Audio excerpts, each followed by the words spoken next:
Welcome to the Geekcentric podcast, and welcome to our watch club for the Disney Plus series Obi-Wan Kenobi. Is this some sort of staring contest?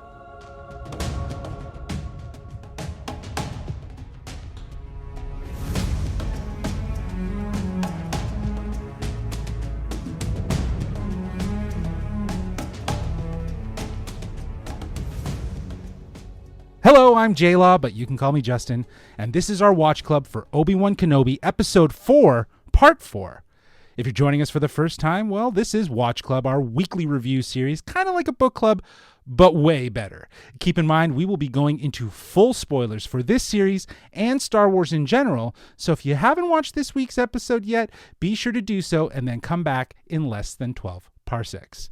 Now, before we say hello there, let me introduce you to my rebel from the Outer Rim. I don't even know if that's a thing. He's the dankest dude in Dagobah, Mr. Darcy Hudson. How are you, buddy? Oh, I'm good. I'm so excited to talk about this As you episode. wield a lightsaber, for our listeners who cannot see, Darcy is wielding his lightsaber, which I believe is a Jedi Order, Jedi Fallen Order style lightsaber. It's actually Cal Kestis's. Cal Kestis? Yeah. Okay. I felt that inspired might to pick be, this one up because of this episode that we'll definitely get into in a bit.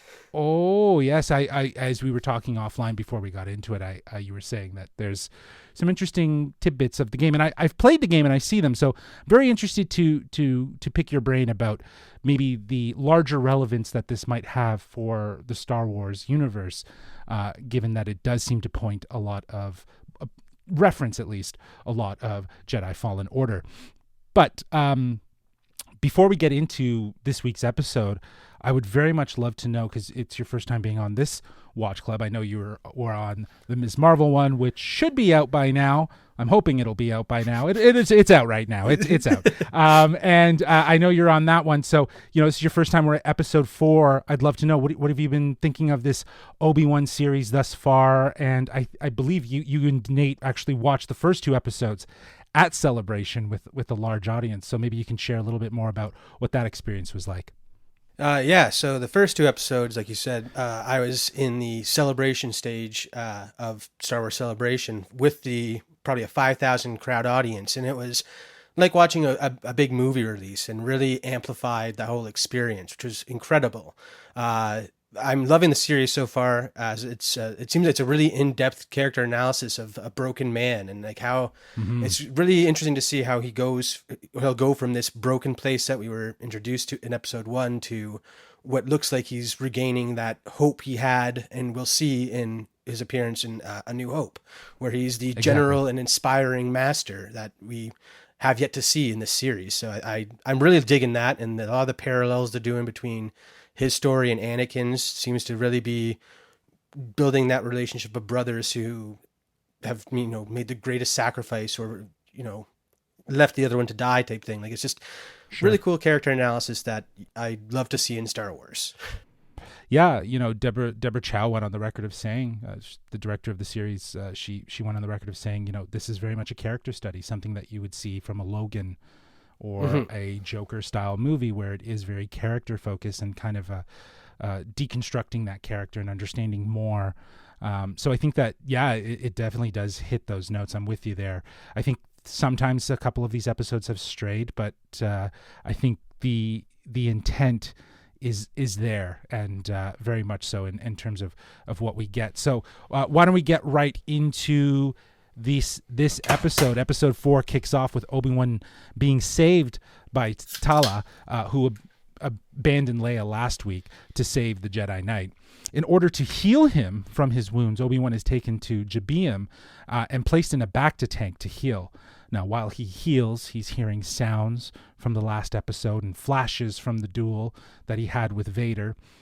And it seems that seemingly both Obi-Wan and Vader are in the Bacta tank together, and it seems like the way they cut this together, it seems like they're reaching out to each other through the Force, which I thought was very interesting. But this causes Obi-Wan to sort of awaken and pull himself out of the Bacta tank, and not being fully healed, he is determined to find Leia and get her back yet again. While here in Jabium, Obi-Wan sees a small team that can only be described as a small group of rebels. I felt like we were looking and seeing a very early rebels group that are helping those to seek refuge from the Empire.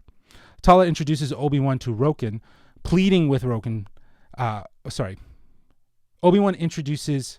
Tala introduces Obi-Wan to Roken, who's actually played by O'Shea Jackson Jr., Ice Cube's son, and he was definitely casted in this, and everyone was interested to see who he's going to play. I know some people on Twitter were thinking that he was going to play Quinlan, which I thought was pretty Quinlan Voss, which I thought would be pretty cool.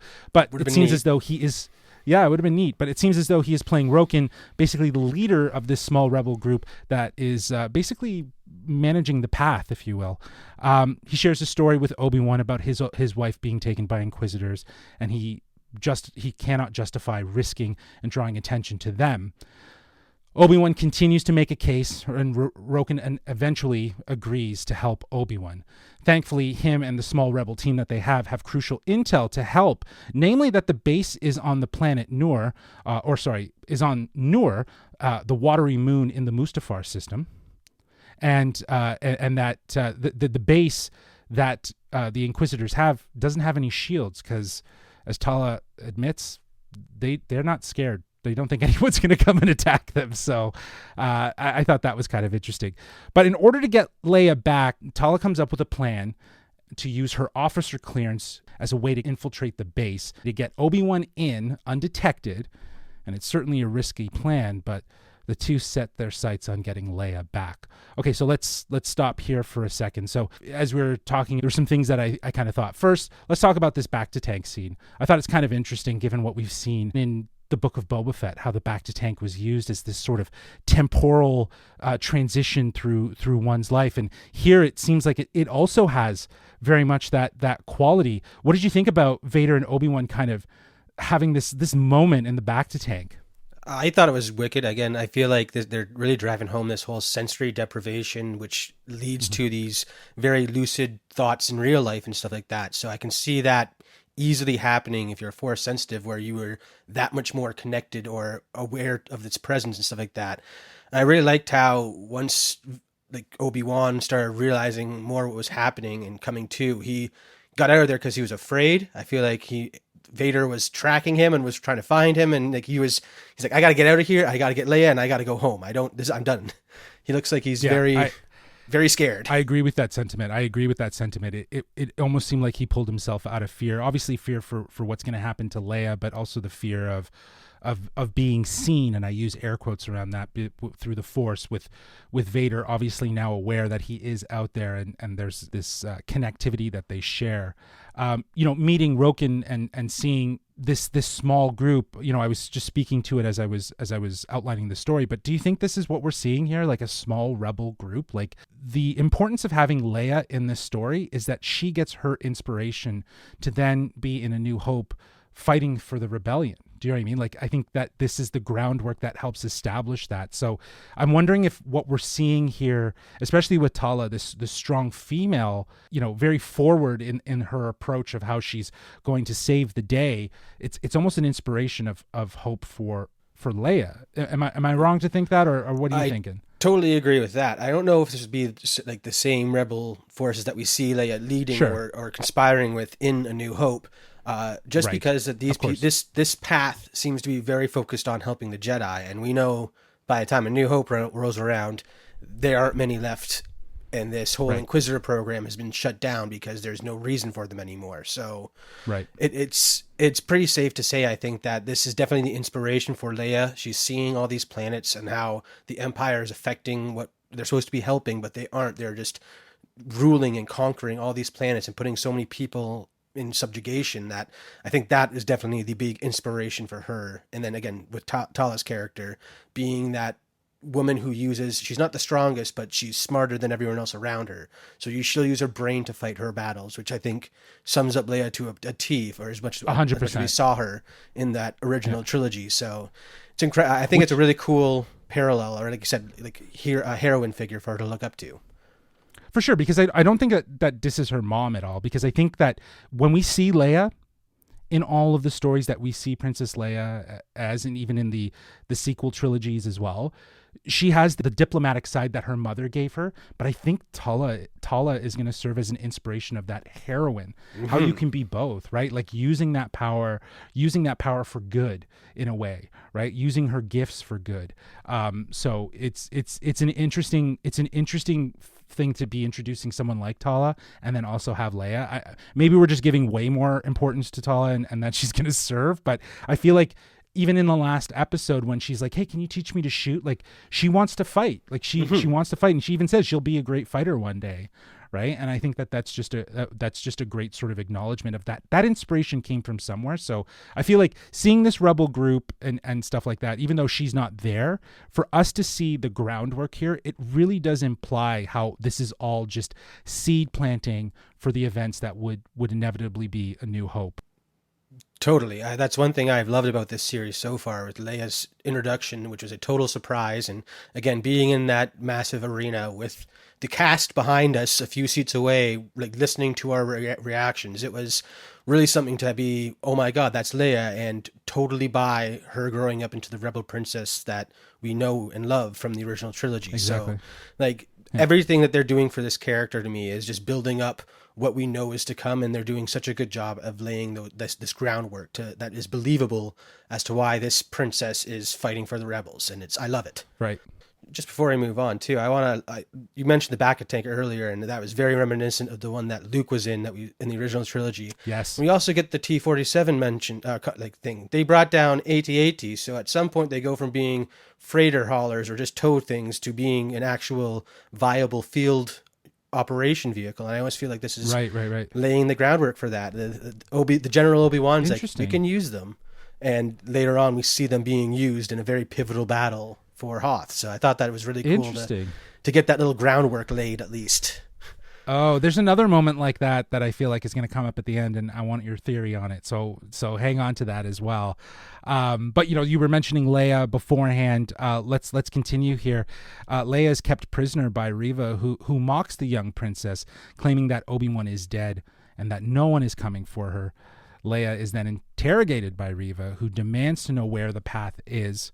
Instead, Leia asks questions about Obi-Wan's death and resists Reva's force powers in a lovely little echo that felt familiar to, I feel like, A New Hope in some aspects, just how she resisted. But I'm going to stop here because this is, I know that it's your first time on here, and I want to just powwow with you through the moments that we've seen. Are we seeing Leia using force sensitivity powers throughout these episodes? Like this is not the only instance that we see her. We go back to the first episode where she's chewing out her cousin and reading him really, really well. And then I think it was in the second episode where she outright calls out Obi-Wan for hiding something on her. And then in the third episode, her sort of sense of reading the situation and understanding that Obi-Wan actually knew her real mother. In those instances and here, do you feel like we're seeing force sensitive Leia kind of at work? Definitely. I totally think that, because we know the Force begins to show itself at a young age across all species. And with her Skywalker heritage, obviously she's going to be strong with the Force. But what I like about it is that it's not her outwardly using the Force powers to move things or fight or anything like that. It's very much the emotional connectivity, which is almost the opposite half of what Luke is known for. So it's very cool to see the divergence in these characters. So I'm fully on board with Leia being more sensitive to. I think a lot of people are agreeing with me in the representation of Leia for sure, because we're getting to see how the Force was strong with her, and it was that opposite half. She wasn't a fighter, but she could connect with people and read people just on another level. And I love it, and I think it's really cool that maybe this series will end with her realizing that yes, she is strong with the Force, but she needs to hide it, type thing. So maybe she always knew that she was special, but maybe can't use her powers because of what is out there. She's seen some pretty scary stuff. I now understand why she wasn't phased when Darth Vader first gets her in A New Hope. So see, that's interesting, because you bring up a really good point. I wonder if Obi-Wan will hint at it. But I agree with you. I really like that we're taking the approach of looking at Leia's force sensitivity as the opposite of that of Luke. Very emotional, very almost internal too, right? Mm-hmm. It's not outward and pushing. It's very internal, and it is evaluating the internal emotions of another person that isn't requiring. She's very much doing what Reva's trying to do in this scene, where she's going into their minds, but very vulnerably, right? Like she's not, like Reva here is very forceful and because Leia is so strong, and I'm really surprised that Reva didn't sense something here. Like, did that not surprise you? Like, she did say your will is very strong. Like, that is maybe not the most force sensitive thing. We all know that, you know, there are people out there who have strong minds, you know, sure, without being the force sensitive as a Jedi. Like, force is with us all. So that is something that is believable, that people could have a moment of great connection to the force when standing up against and there's something afraid of. So I totally buy her just being like, oh, this is a one-time thing. She's just a defiant little princess type thing, like, or whatever. So I not worried that she didn't pick up on it. I feel like, again, maybe we will see something more going forward, because she's now seen, or again, going later on in the episode, she sees what some of the force can do potentially. So yes, that's true. That is true. All right, let's get back to this. We then cut to Obi-Wan and Tala touching down on the Inquisitor base. Tala leads the charge and moves to secure access to allow Obi-Wan to sneak in. She's then stopped by a security officer who has a little discussion with her about authority and who outranks who. And after getting past that, she ends up sitting down at a workstation with other officers in the vicinity. Tala whispers into her comms device, "I'm inside the system." And she overrides an access point, which allows Obi-Wan to infiltrate the shieldless base by swimming from underwater. After taking out a stormtrooper, Obi-Wan progresses through the base, avoids a slew of droids as Tala guides Obi-Wan around other various threats. Despite talking loudly and someone next to her turning and looking very surprised at whatever she's doing with her comm, it seems like Tala hasn't drawn any attention. Well, until, of course, a superior ends up reprimanding her and saying, "I'd like to have a word with you." And then she proceeds to knock him out of a partition wall that is clearly visible. And they did some weird camera work here where they, you know, she goes back to her workstation and she says, I had some company. And the camera pans to reveal this dude lying there on the ground. And it felt really strange that it just felt so open, that all of this was happening and no one was seeing it. It felt like a video game. You know, in a video game when you like go up behind someone, but there's other people and it's like they're just out of the range, so they won't see anything. It kind of felt like that in this moment. It just felt very, very clunky. So that leads me to my question. What did you think of this sort of crackpot plan that they had and this whole sequence of events that I just went through? Again, very reminiscent of Fallen Order. This is one of the first instances. Again, you're coming up to the Fortress Inquisitorius. It's the same shot as you see in Fallen Order, and then sure enough, you swim up to it, much like you do in Fallen Order. So a lot of mirroring right off the bat at this familiar place to at least the gaming fans of the Star Wars universe, and I thought it was great. Part of my problems with the episode do arise here, though, with Tala's ease of sneaking in. Now, her talking her way past the security guard is very believable because, as established in the Thrawn trilogy of books by Timothy Zahn, fear and superiority and ranking is very, like, everyone's afraid of whoever's above them in the Empire, and that's how the Emperor rules, is through fear. Okay. Even his subordinates are afraid of whoever's in charge of them and leading up to the Emperor. So it's very believable that as soon as she flashes rank, that he would go pale in the face and be like, "Oh, never mind. Okay, you're right. Go on through." And he can always say that she used rank on me, and it's a believable excuse in the Empire because rank is everything. So that part was okay. Right. It was the loud talking and, again, no reaction from the guy beside her and during her talking. It didn't seem secure. Like it didn't. It was not a very, like I said, it's a very open place, and like, there was not a lot of, like, no sound barriers. I'm very confused. Yeah, I know. I feel like A New Hope did this part better, where the droids were able to isolate themselves in a room and then do their yes, they closed the doors hacking, and no one could see them. Exactly. Yeah. Right. So I wish they would have treated it like that. Like, maybe she goes into a room that allows her access. That's like a dedicated workstation, right? And she's in there manipulating. Someone's like, "Hey, who are you?" She takes them out, puts them in the room with her, finishes up what she's doing. I feel like there could have been a better way to handle this. I just. You called it out. It's the sort of absurdity and the slickness of just how convenient everything worked out for her in this favor. I just I don't. As soon as she sat down at the terminal, Yeah, as soon as she sat down the terminal, I started losing faith in this deception thing because, again, fear goes a long way until the person next to you is talking into their hand rather loudly while suspiciously typing at this computer. Like, it was just raising so many flags that, like, yeah, you can hear the other person. Yeah, exactly. I don't get it. It's like that person's not having a regular conversation about this base, but whatever. I'm just going to keep hitting my buttons. Because when Obi-Wan is taking on these two stormtroopers who they hear his comm link go off. Do you know what I mean? So clearly and react to it. And they're wearing helmets. And they react. Yeah, exactly. So I don't know. It added a sort of clunky narrative piece that I don't think we needed. I think it could have been handled a lot different. Like you said, even if it was a door or hell, give me a couple cubicles. Have her sitting in one of those where there's at least a division of the line of sight where you can't just look over and see the next guy to you. Like that's where you said it took me right out of it. Well, now we're getting to some good stuff here, and I might actually stop here and then move into the next part. But while exploring the basement level of this fortress, Obi-Wan discovers what can only be described as a tomb of Jedis. And we see a variety of Jedis here, preserved in what it looks like a sort of ember color fluid, very, very Jurassic Park. Yes. I will say that, right? It felt very Jurassic Park.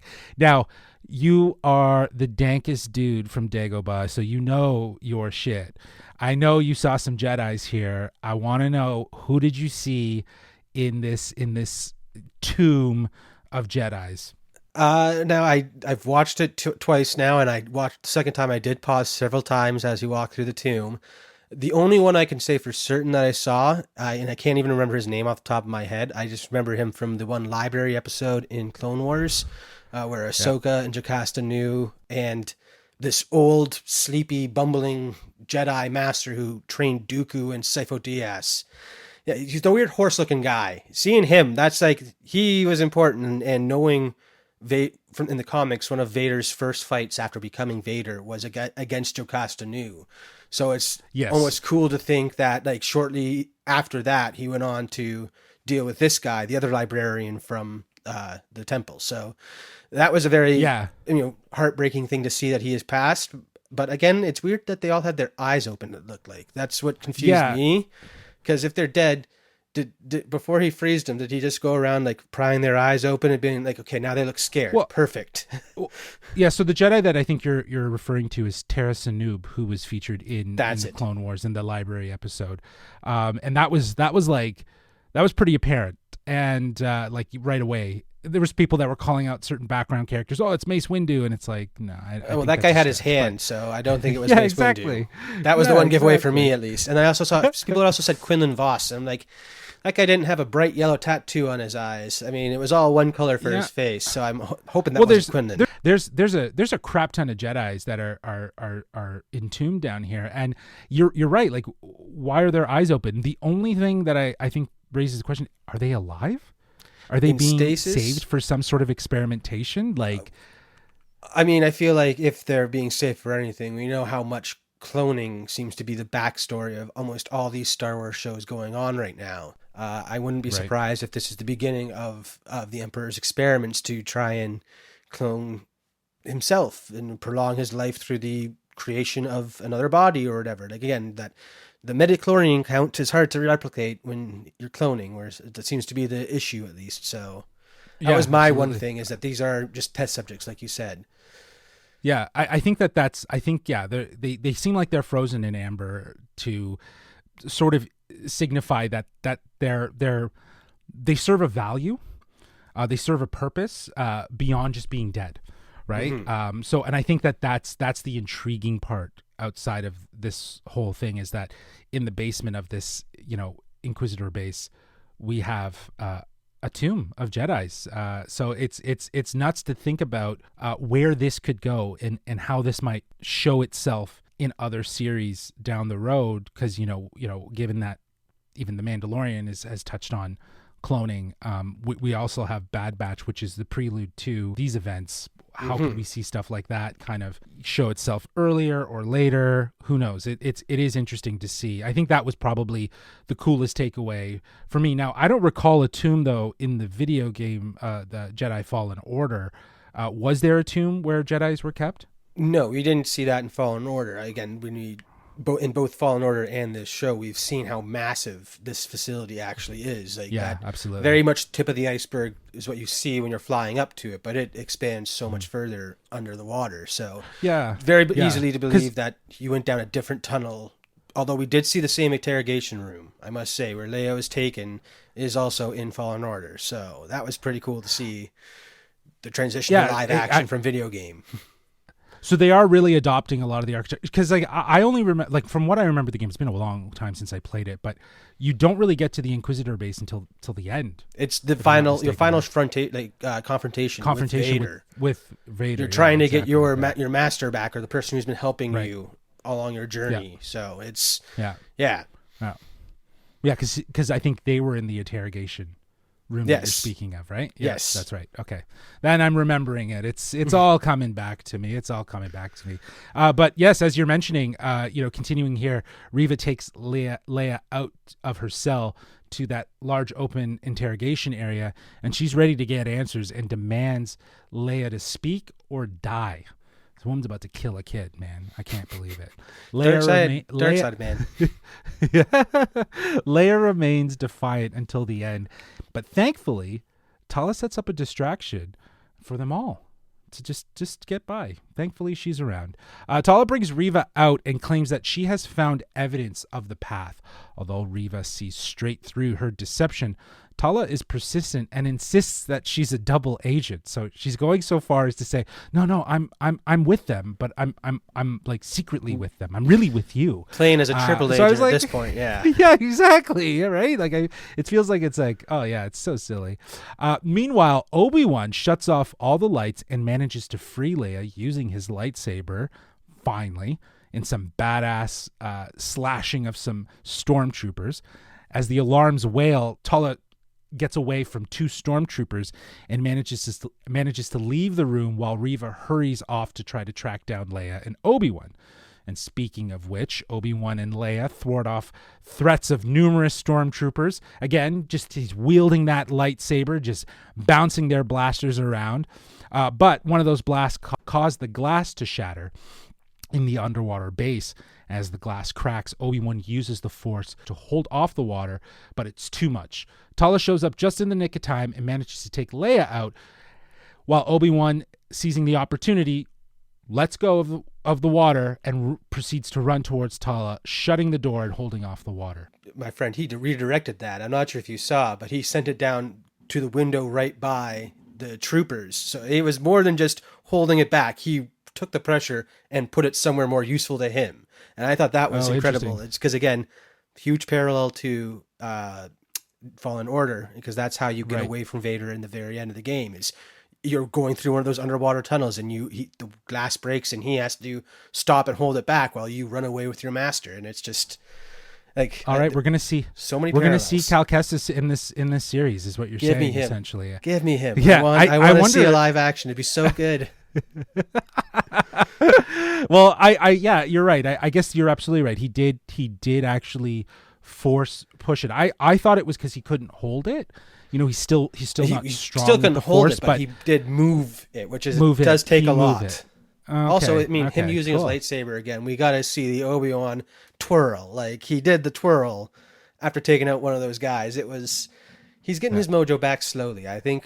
For sure. Yeah. I think the Vader fight kind of, has put him on edge a little. And also just leading up to, obviously, this moment, which was probably the highlight of what I just outlined. But everything leading up here, the interrogation, again, Moses Ingram is doing an amazing job playing Reva. I think she's giving, she's putting so much emotion and energy into this role and into this character to help define it. I think what's lacking for me is kind of more of an understanding of where that aggression and where that's coming from, other than just her wanting the Grand Inquisitor position. And I think here, acting off of someone like the young actress that plays Leia, Vivian Blair, I believe her name is, them acting off of each other, I think that was one of the highlights. But then this sort of clunky narrative again with Tala, it just felt really really shoehorned in. Like, she's definitely the savior in this episode, but she's kind of her whole story is a little clunky for me, and kind of, again, something that kind of takes me out of the episode, where I'm just like, what is happening right now? Like, why are we spending time here?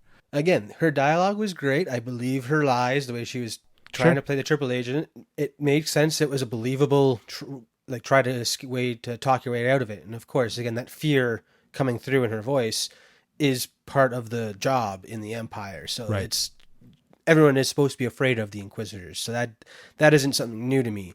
It's more when she fights her way out. I didn't know palming a stormtrooper in the eye makes them fall down unconscious. That seems like a very bad design flaw in the armor. So again, her escape was choreography. Not choreographed very well. And that's where, again, it took me right out of it. It's like, okay, again, bought the whole dialogue and stuff like that, but as soon as she swung a fist, I'm like, that doesn't make sense.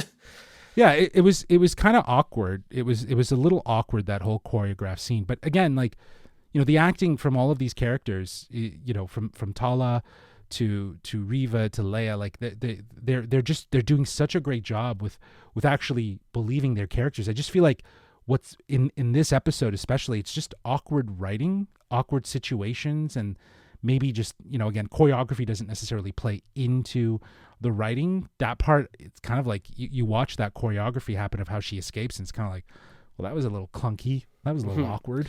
Aside from that clunky aspect, the Riva's reasoning for doing what she's doing, I think, comes a lot from, in my opinion, the fact that she hates Obi-Wan so much. And one of the theories I saw, I can't really take credit for it, but I believe wholeheartedly, is that she was a youngling at the Jedi Temple, like everyone thinks she is, and that because Obi-Wan sent her that message, don't go back to the Jedi Temple, he was forsaking her and everyone else trapped there.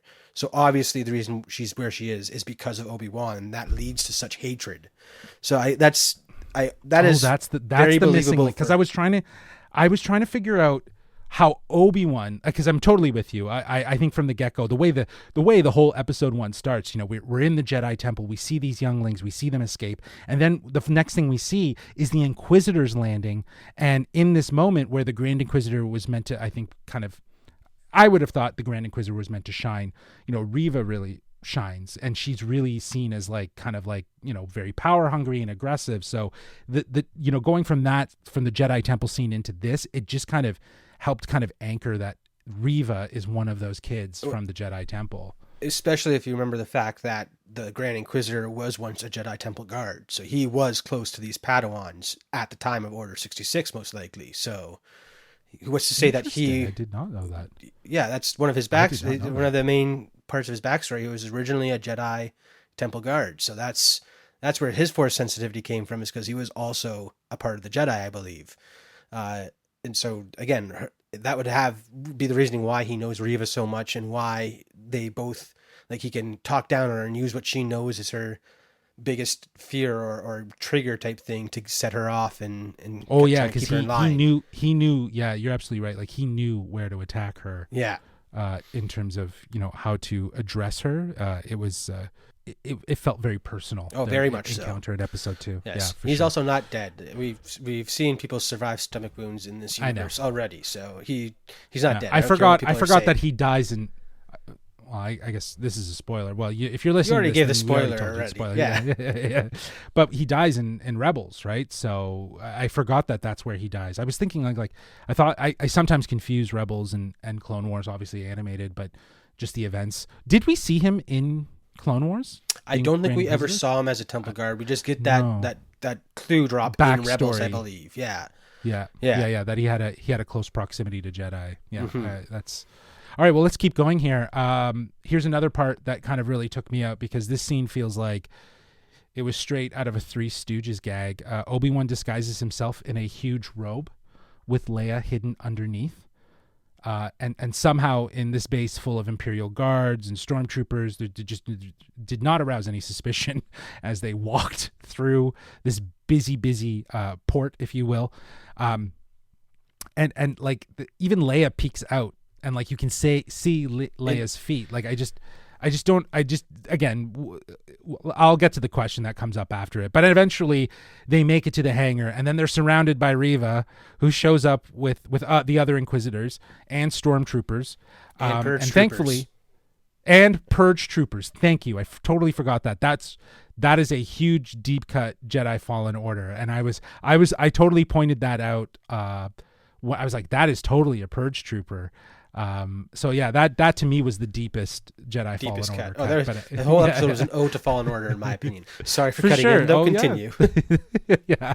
But thankfully the two modified snowspeeders appear out of nowhere, and they shoot up the port. Leia, Tala, Obi-Wan are rescued, while Wade, a character that we met at the beginning, is blasted out of the air. And then suddenly, an infuriated Vader shows up to the Inquisitor base, force chokes Reva, reprimanding her and basically telling her that she's going to die. It was a pretty cool scene. I thought things got really, really interesting when Vader showed up. But Reva informs Vader that she had managed to place a tracker on the ship. Meanwhile, Obi-Wan, Leia, and Tala meet with Roken, who are saddened at the loss of their comrade. It appears in this moment, Leia embraces the seriousness and the fragility of the situation and looks to Obi-Wan for compassion. He reaches out, and the two hold hands as we see the red light of Lola blinking on, indicating that Leia's beloved friend has now become their enemy.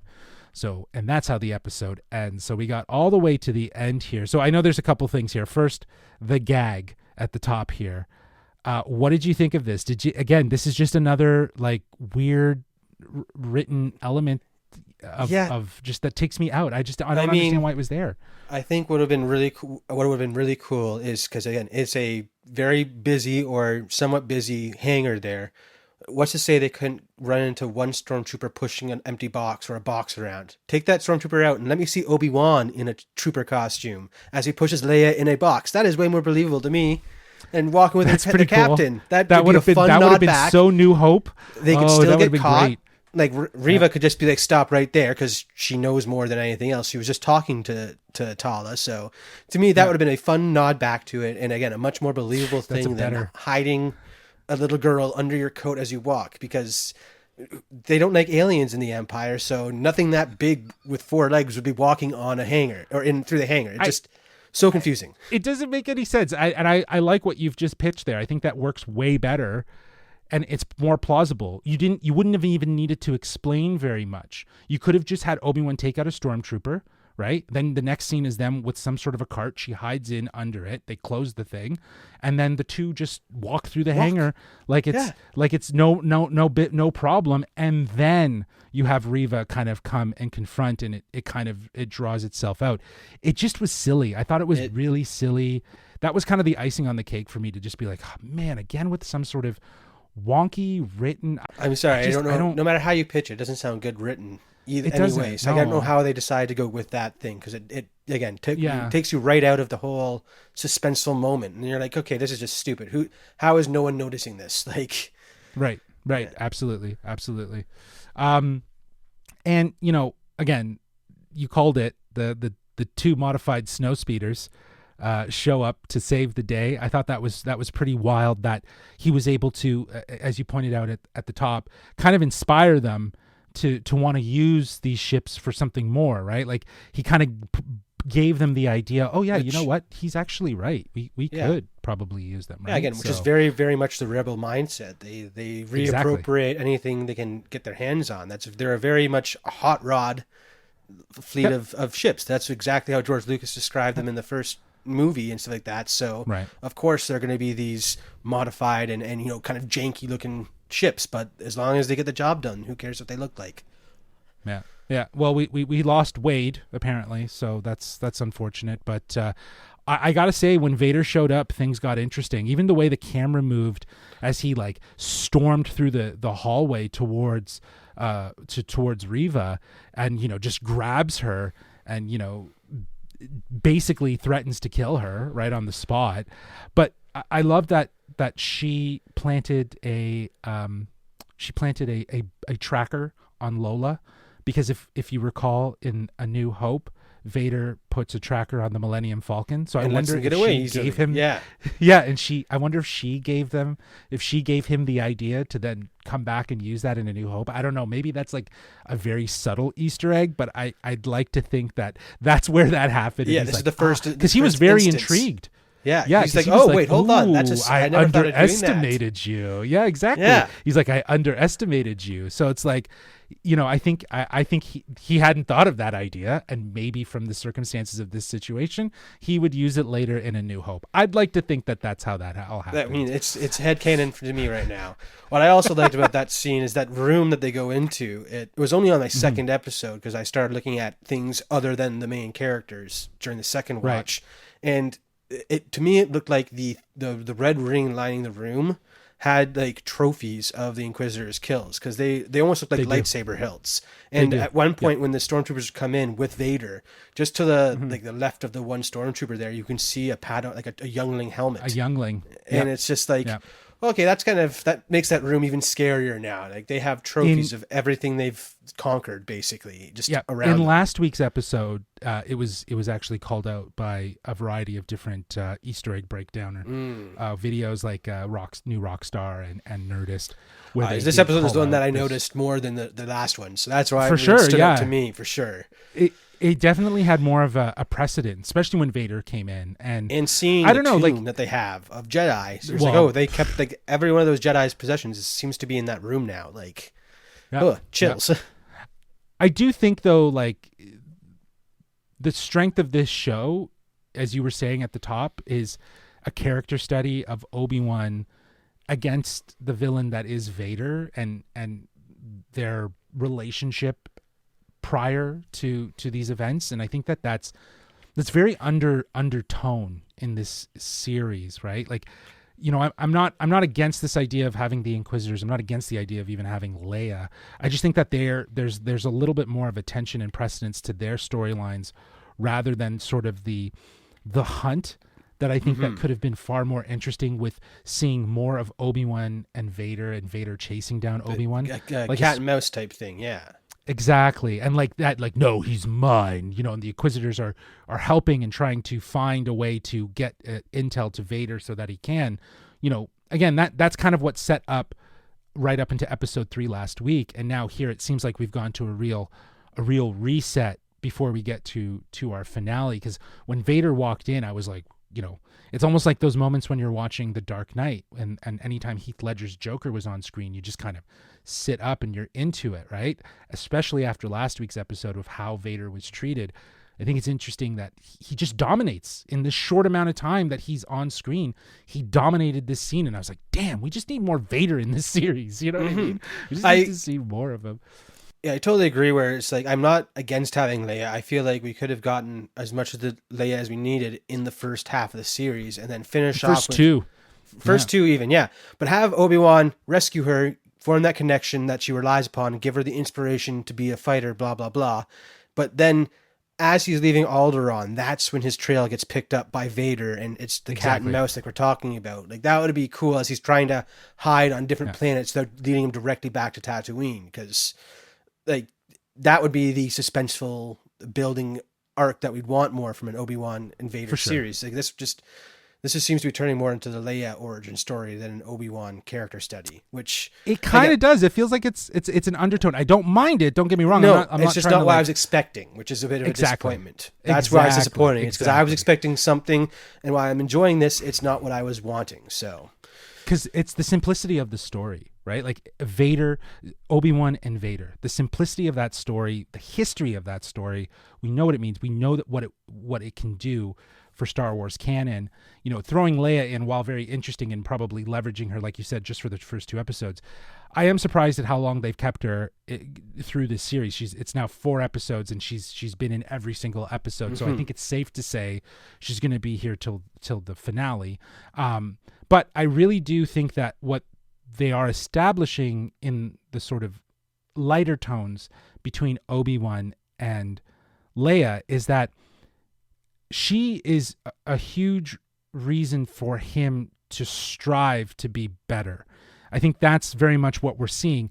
And also, like, in this moment that we see them kind of embrace and hold hands, and we see Leia, I think she's almost adulting a bit, in the sense that she's starting to really embrace, again, like I said, the seriousness and the fragility of the situation, and understanding what's at stake. She's seeing what the Empire truly is. That's what I think is happening, and that's that she's waking up to the fact that the Empire isn't everything they're saying they are, which again is the core of her character. She realizes that something's wrong and wants to fight it. So, yeah. Which I like the idea of this being like you said, a pseudo origin story that kind of inspires the hope that, you know, she will then take and become Princess Leia with, and, you know, be the character that we know and love. So I really actually enjoyed it in the first introduction, and I'm sort of into this emotional side that she seems to be adding to Obi-Wan's character. Like, she's kind of like the steward of his emotions, if that makes sense, like kind of helping him through it, not in a very literal way, but like just her presence in their conversation and just the embrace. I think it's giving him hope inevitably to do what he needs to do. So I like that they throw these in. That's more of her force powers coming through. Exactly. She's very empathic, and it can go both ways, where she can comfort someone just by being around them because she wants them to be more comfortable. So again, I'm all for it. It's just, it wasn't what I was looking for from this. Wasn't what I was expecting. Yeah, exactly. And again, this episode being similar to that of episode 2, I want to know the purpose of what this episode is going to serve to the bigger story, because I know that you're saying it hits a lot of notes of Jedi Fallen Order, and maybe this kind of gets into our prediction section, which I don't have a quippy name for, but let's just get into some predictions before we wrap this thing up. With the heavy influence of Jedi Fallen Order, do you think what they're doing is just purposely canonizing that game into Star Wars lore, as making sure that it sits within the existing Star Wars canon? Or are we going to see more of this play out in other facets, whether it be its own live action, whether it be seeing some of these characters show up? What's your take? Well, I think that the purpose it's serving here is to just, again, give you more of that Inquisitor backstory, because the Inquisitors are such a large role in Fallen Order, and it's just expanding their lore across more things, making that this base is their one base. This is where they come back to. It's where they're trained, all this stuff. And a lot of the Star Wars stuff right now is just doing that. Like, they're really trying to draw connections between all forms of media, like the High Republic book. One of the references in that one, despite it taking place 200 years before the Star Wars stories that we know, one of the names they name drop is, of course, Yoda, but then also the Santeca family. So how they are integral in mapping out hyperspace, which again connects you to that the sequel trilogy where Lor Santeca has the map to Luke's position through hyperspace. Like, all these things are being laid to connect the media across the years and generations of Star Wars stories. So I think it's definitely more just to form that connectivity between all their media, to really feel like it is one universe with one cohesive story, just different windows into it at different times. I would love to see more Inquisitor stuff, and maybe this is just setting up stuff for the Survivor game, because we are seeing a lot of Jedi in back to tank stuff. Maybe they're just, again, trying to connect to that or lead up to that game, because I'm excited for that too. All right. Okay. That's a fair assessment. I feel like this episode is very much just, it's connecting itself to Jedi Fallen Order in very much the capacity that you're saying. They're trying to connect all the mediums of where Star Wars lives to kind of draw the thread so that they can make it all connect in a way. I do feel like, though, that this episode didn't necessarily need to happen at the Inquisitor base. It's cool that it did, for the purpose of, again, giving more background and lore, more background to the Inquisitors in live action, so we get to see this space. But it feels like at the same time, it might have been done for the purpose of a bit of fan service to kind of bring that into the live action a little bit more. You know, they have Inquisitors, they have these characters that mean a lot in Star Wars, so therefore they're going to start bringing more of that in. So maybe that's kind of the problem I might have, because, like, it's not that I didn't necessarily like the stuff. I love the stuff that we got from the base. It's just maybe that's why we got some of this really awkward writing in terms of situations and convenience and ease. It just doesn't seem as very threatening and intimidating as you think it would. Like, it looked more intimidating than they're walking through the hangar with the child in a coat. It's it's kind of a mishmash, right? Again, because it's very threatening and imposing in the game. It's when you fight Vader and you have no hope of winning against him. You're just fleeing for your life through this very dark and imposing base. So it's scary. And again, the writing in this episode, it just kind of crapped on that a bit because they made it so easy and goofy to get through for this non-force wielder to just talk her way through things. And again, I voiced my support for that, but I also do understand that it did break up the episode a bit and it kind of made it pointless. Now, the reasoning that they did go to the here, I think, would be the fact that it was the Inquisitors who brought Leia in, and Right. Darth being the master of the Inquisitors, that is almost like a second base. So that's why it's in the Mustafar system. So he can easily Right. go between home base and work, basically, pretty easy. Mm-hmm. Short commute for him.